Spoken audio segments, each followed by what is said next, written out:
Hello everybody, welcome to the United Stand. We're all very disappointed after the Europa League loss the other night, but how do Manchester United improve next season without being unrealistic? How do Manchester United get into title races? How do Manchester United go deep into the Champions League? How do Manchester United start playing good football that we're proud of, that can really build a platform for success? We'll be looking at it today. We'll be looking at what transfers, who needs to stay, who needs to go, formation, tactics, and ultimately how Ole Gunnar Solskjaer swims instead of sinks next season. Make sure you get your comments in below. You might not agree with what we've gone with. You might think differently. But first of all, let's start off with the goalkeeper and straight into it. Look, straight into it. I wouldn't change too much with the formation. I think the 4-2-3-1 or the 4-1-2-3, however you want to call it, you'll see as this develops. But I don't want to see a changing of the mould. I don't want to see a false nine. I don't want to see a back five. I don't want to see a diamond. I think the formation that we use is good with a little bit of tweaking. So goalkeeper for me, bit controversial. David De Gea in goal as Manchester United's manager, might do a better job. As goalkeeper next season is David De Gea. Look, I get the Dean Henderson thing. I get let's buy a goalkeeper. It's about opinion. But for me, when you're building stability and you want a spine, David De Gea is 30 years of age. He's shown this season. I think he's had a good season. He showed against Roma. That Roma semi-final in Rome was one of the best goalkeeping performances I've seen this season anywhere. Why would you remove a goalkeeper like that, who's also experienced? For me, it's David De Gea in goal. Simple as that. Obviously, right back, I would bring a backup right back in, but for me, it would still be Aaron Wan-Bissaka at right back. I think he's had a bit of a difficult season, I agree, but I think also that it's not been as bad as some people might think, and I think he's in for a big season next year, and I still think he's young enough to develop, although I would like to see a backup right back coming in to develop alongside him. Obviously, the left-sided centre-back, Harry Maguire, big season for Harry Maguire next season. Obviously, disappointing for him to miss the end of the season. I'm not convinced it would have made any difference in the final. I would hope that he might have got near that cross into the box, but ultimately I think that's on Lindelof and the movement, and nobody picked him up. And even with Harry Maguire, we've done that this season. And I don't think Harry Maguire would have changed the way that we couldn't break down Villarreal. But I do think that Harry Maguire is the centre-back to build around. And I do think that Harry Maguire next season, like Wan-Bissaka, both bought in the same summer 2 years ago, both going into a critical third year. Lots of players at United, like Solskjaer, are going into a critical third year this year. What can we do? Can you prove that you are United players? And I think in the case of Wan-Bissaka and Harry Maguire, we will see that. Then I think one of the more key positions for me is the person that is going to play at centre-back, and that would be Jules Kounde for me. I think he's exactly the sort of player that Manchester United need to bring in. I think he's got the pace to complement Harry Maguire, and I think that also he's going to be around the right sort of price, and I think he's around the sort of age, and I think he's around the sort of... He reminds me of Bruno at centre-back, basically. If anybody knows anything about Kounde, he reminds me of Bruno as a centre-back. Bruno at Sporting Lisbon had if anybody was taking any notice, you could see he was ready to take that big step. And I think Kounde is ready to take that big step. And I think if we don't take that step, somebody else will, whether it's a Chelsea or Real Madrid, and we'll go, yeah, that's the player we should have gone for. I know people like Pau Torres. I know people like Varane. I think Varane's unattainable. I think a lot of our targets have gone, and I'm not convinced that Torres is of the right quality to play next to Harry Maguire. But Jules Kounde he's quick.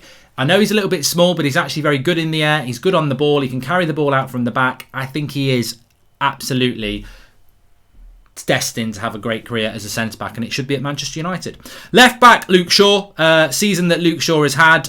He faded off a little bit at the end, but what a season he's had. You could argue he's our player of the year. Looking forward to seeing Luke Shaw next year and hopefully continuing to be one of the best left-backs in Europe. I think he's been fantastic. Then we go into the midfield, and again, it's a new signing for me.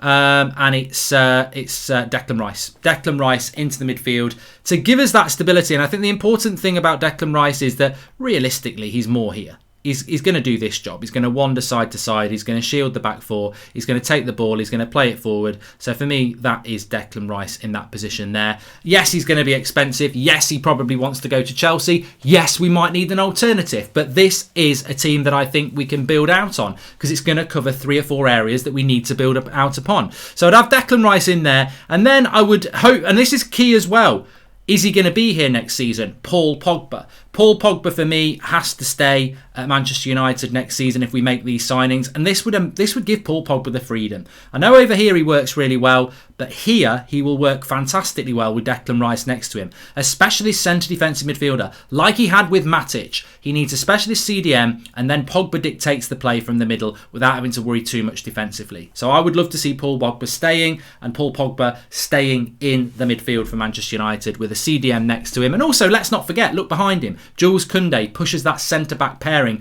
further up the pitch, which pushes Declan Rice further up the pitch, which pushes Pogba up the pitch, which gets him closer to Bruno, who obviously has to be a massive part of Manchester United's season next season. Bruno Fernandes in that number 10 role, whatever you want to call it, dictating, working with Paul Pogba. Really like that. And I really like that. I really like that spine. I like De Gea, I like Kounde and Maguire, I like Rice, Pogba, Bruno. Suddenly that's a spine that we haven't had this season. With the uncertainty of the goalkeeping situation, have we had a spine? With Maguire and Lindelof, have we had a spine? With McFred, have we had a spine? Have we heck? So that is a proper spine that we're building there. And then you complete the spine with give it to Eddie Cavani, pass him the ball and watch him score all the goals. And that's a spine. A spine is the spine of the team. It's straight down the middle.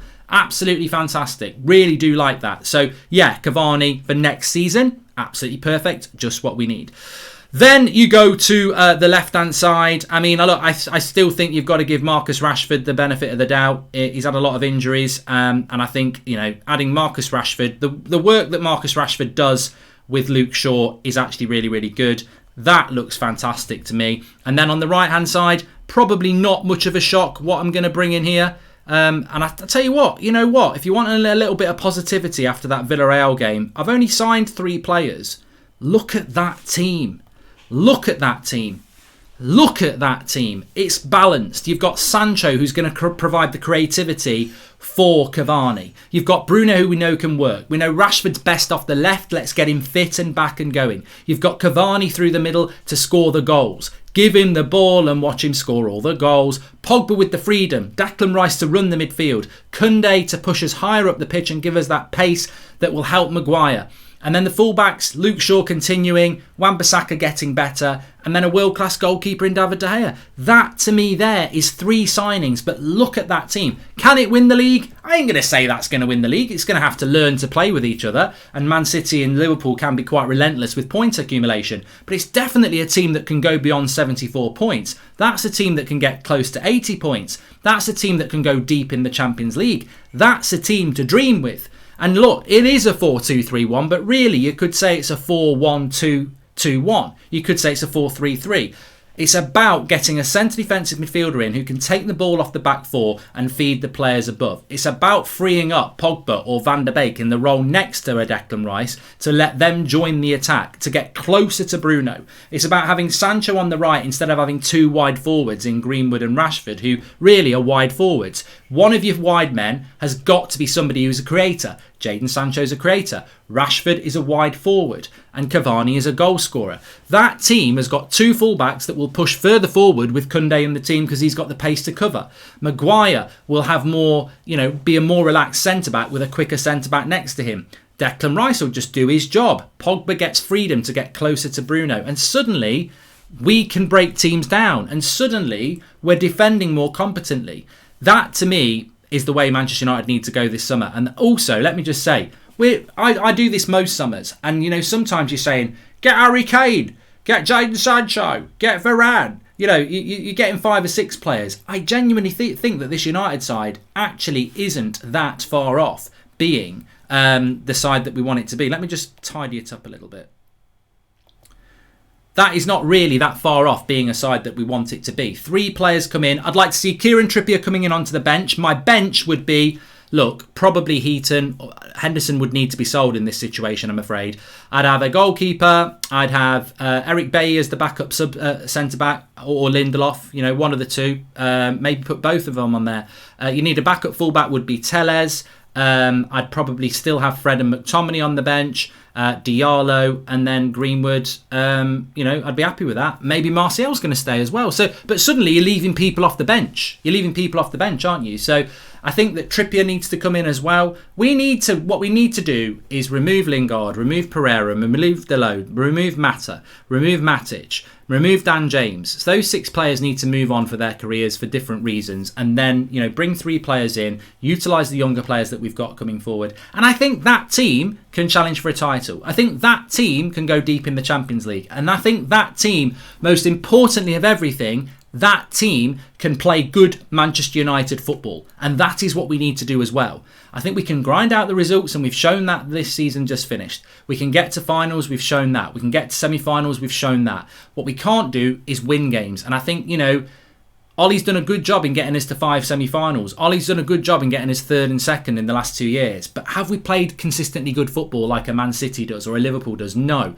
That gives balance to the force. That gives you a quick centre-back to play next to Harry. It gives you a centre defensive midfielder who's a specialist. And it gives you a wide forward who in European football is one of the best at creating chances. They are the 3 things we need. We don't just need a winger, we need a creative winger. We don't just need a midfielder, we need a centre defensive midfielder. We don't just need a centre-back, we need a quick centre-back. And that's the 3 things that United need to do. 3 players from getting into a title race. 3 players from playing good football. 3 players from going deep in the Champions League. 3 players, but they've got to be the right set of players. That's what Manchester United need, in my opinion. And then Solskjaer next season with that has no excuses. If we fail next season with a team like that, then maybe Ollie isn't the right man, and then you do make the change. But the board have got to give him, they've got to cut his arms from behind his back. They've got to set him free and let him go for it. And I think a team like that does.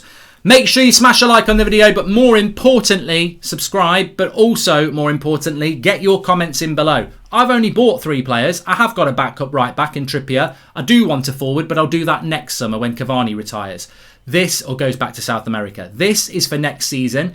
This is attainable. This improves us. And most of all, when you play better football, you'll win more games. And when you win more games, you'll get in a title race. United are missing width in relation to creativity. United are missing a specialist CDM. United are missing a consistent top-class centre-back who is quick to complement Maguire. They're not if they get those 3. Thanks everyone for watching. Of course, it could be Varane. It could be a Basuma, and it could be a Rafinha. It could be whatever you want it to be. But what I see is something that's very achievable for Manchester United. And a team like that will do a lot better than the team that we've got at the moment. And we're only about 3 players away from it. Of course, then, it's about coaching. Of course it is. It's about making substitutions. It's about having the team ready to play 90 minutes instead of just the second half. It's about coaching on the training ground to make sure that we are playing the right way to break teams down and not giving up goals from set pieces. But that will be a massive help. And also, I think the most important thing is that we go into next season with the management and the coaching staff having no excuses not to succeed. I think this season, we saw we had a bad transfer window and we're like, look, God, we'll do well to get top 4. You deliver that next season, I think you can say at the start of the season, look, we've got to be in a title race this year. And if we're not, and we don't finish in the top 4, the manager would have to go. Thanks everyone for watching. Smash a like on the video. Make sure you subscribe. And as I said, get your comments in below about your thoughts. Try and keep it real. And remember, no 8 o'clock show tonight because I'm on That's Football for the Champions League watch along. Make sure you join me on that. I'll probably drop the link in the video description for you. And if you want to get your own t-shirts and jumpers, links in the video description as well. Speak to you all in a bit.